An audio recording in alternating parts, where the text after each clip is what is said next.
വത്സം എന്ന് പറഞ്ഞാൽ മഹാവിഷ്ണുവിൻ്റെ നെഞ്ചത്തെ മറുകാണ്. വാത്സല്യം എന്ന് പറഞ്ഞാൽ നെഞ്ചോട് ചേർത്ത് പിടിക്കുക. പ്രിയപ്പെട്ടവരെ, നമസ്കാരം. നമ്മൾ കുഞ്ഞുങ്ങൾക്ക് ജന്മം നൽകുന്ന ആ സമയത്ത്, അല്ലെങ്കിൽ കുഞ്ഞുങ്ങൾ ഏറ്റവും ചെറിയ കുട്ടിയായിരിക്കുന്ന സമയത്ത് നമ്മൾ മക്കളെ നെഞ്ചോട് ചേർത്ത് പിടിക്കും അല്ലേ?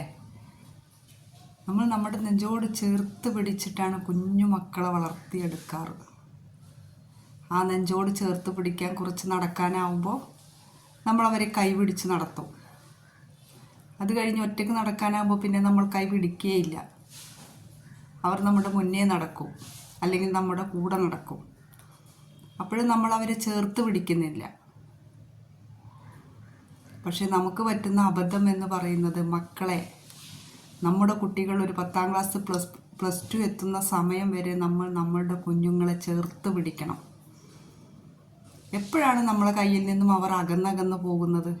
എപ്പോഴാണ് നമ്മൾ അവരെ ആ ചേർത്ത് പിടിക്കലിൽ നിന്ന് മാറ്റി നിർത്തുന്നത്? നമ്മൾ ചേർത്ത് പിടിക്കണം നമ്മുടെ മക്കളെ. നമ്മൾക്ക് ചേർത്ത് പിടിക്കാൻ കഴിഞ്ഞില്ലെങ്കിൽ നമ്മളുടെ മക്കളെ മറ്റുള്ളവർ ചേർത്ത് പിടിക്കും. വാത്സല്യം എന്ന് കേട്ടിട്ടില്ലേ? എന്താണ് വാത്സല്യം? വത്സം എന്ന് പറഞ്ഞാൽ മഹാവിഷ്ണുവിൻ്റെ നെഞ്ചത്തെ മറുകാണ്. വാത്സല്യം എന്ന് പറഞ്ഞാൽ നെഞ്ചോട് ചേർത്ത് പിടിക്കുക. മക്കളെ നെഞ്ചോട് ചേർത്ത് പിടിക്കണം. അച്ഛനും അമ്മയും ചേർത്ത് പിടിക്കുമ്പോഴാണ് മക്കൾക്ക് അതൊരു സ്നേഹമായി തോന്നുന്നത്. ഒരാളോട് തൊട്ട് സംസാരിക്കുന്നതും ഒരാളോട് തൊടാതെ സംസാരിക്കുന്നതും രണ്ടും രണ്ടാണ്.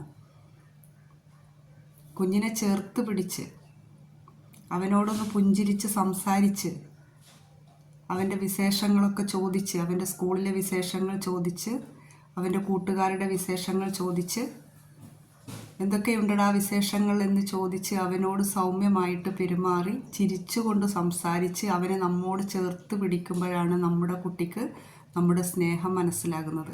അല്ലാതെ നിങ്ങളുടെ സ്നേഹം മനസ്സിൽ കൊണ്ട് നടന്നിട്ടൊരു കാര്യമില്ല. മക്കൾക്ക് അവരുടെ സ്നേഹം, അച്ഛൻ്റെയും അമ്മയുടെയും സ്നേഹമുണ്ട് എന്നറിയണമെങ്കിൽ അവരോടൊപ്പം നിന്നിട്ട് നമ്മൾ അവരോട് സംസാരിക്കണം. അവരുടെ ചിന്തകൾക്കൊപ്പം നിന്ന് നമ്മൾ അവരോട് സംസാരിക്കണം.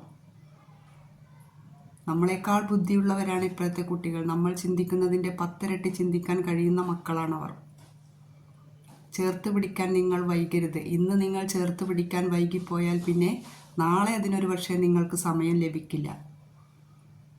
ചേർത്ത് പിടിച്ച് മക്കളോട് സംസാരിച്ച് മക്കളോടൊപ്പം കൂടെ നടന്ന് അവരുടെ അറിവുകളും നിങ്ങളുടെ അറിവുകളും മക്കൾക്ക് പകർന്നു നൽകി. നിങ്ങളുടെ മക്കളാണ് ഈ ഭൂമിയിൽ നിങ്ങൾക്ക് പടച്ച തമ്പുരാൻ തന്ന ഏറ്റവും വലിയ സൗഭാഗ്യങ്ങളിലൊന്ന്. അത് മക്കളാണ്. നിങ്ങളുണ്ടാക്കിയ എല്ലാ സമ്പത്തും സൗഭാഗ്യങ്ങളും, സ്ഥലമായിക്കോട്ടെ, വണ്ടിയായിക്കോട്ടെ, ഭൂമിയായിക്കോട്ടെ, എന്തായിക്കോട്ടെ, അത് ഇന്നല്ലെങ്കിൽ നാളെ മറ്റൊരാളുടേതാണ്. പക്ഷേ എത്ര കാലം കഴിഞ്ഞാലും നിങ്ങളുടേതെന്ന് പറയുന്ന ഒരു വസ്തു എന്ന് പറയുന്നത്, അല്ലെങ്കിൽ എത്ര കാലം കഴിഞ്ഞാലും അത് എൻ്റെ കുട്ടി എന്ന് പറയുന്നത്, അതെന്നും നിങ്ങളുടെ സമ്പത്താണ്. മക്കളെ ചേർത്ത് പിടിക്കുക, മക്കളോടൊപ്പം നിൽക്കുക, അവരുടെ ഫീലിങ്സ് മനസ്സിലാക്കുക, ഏറ്റവും നല്ല രക്ഷിതാക്കളായി മാറുക. നിങ്ങൾ നിങ്ങളുടെ മക്കളോട് നന്നായിട്ട് പെരുമാറാറുണ്ടോ?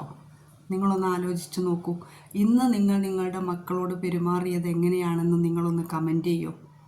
നിങ്ങൾ നല്ല രക്ഷിതാക്കളാണോ എന്ന് നിങ്ങൾക്ക് തന്നെ മനസ്സിലാകും. നിങ്ങൾ നിങ്ങളുടെ കുഞ്ഞുങ്ങളോട് ഇന്ന് നന്നായിട്ട് പെരുമാറിയിട്ടുണ്ടെങ്കിൽ ഒന്ന് യെസ് എന്നെങ്കിലും ഒന്ന് കമൻറ്റ് ചെയ്യൂ പ്രിയപ്പെട്ടവരെ. എല്ലാവർക്കും ഭാവിയിൽ ഉപകാരപ്പെടുന്ന, നാടിനും വീടിനും അച്ഛനും അമ്മയ്ക്കും ഉപകാരപ്പെടുന്ന നല്ല മക്കളുണ്ടാവട്ടെ എന്ന് ആശംസിക്കുന്നു. Thank you.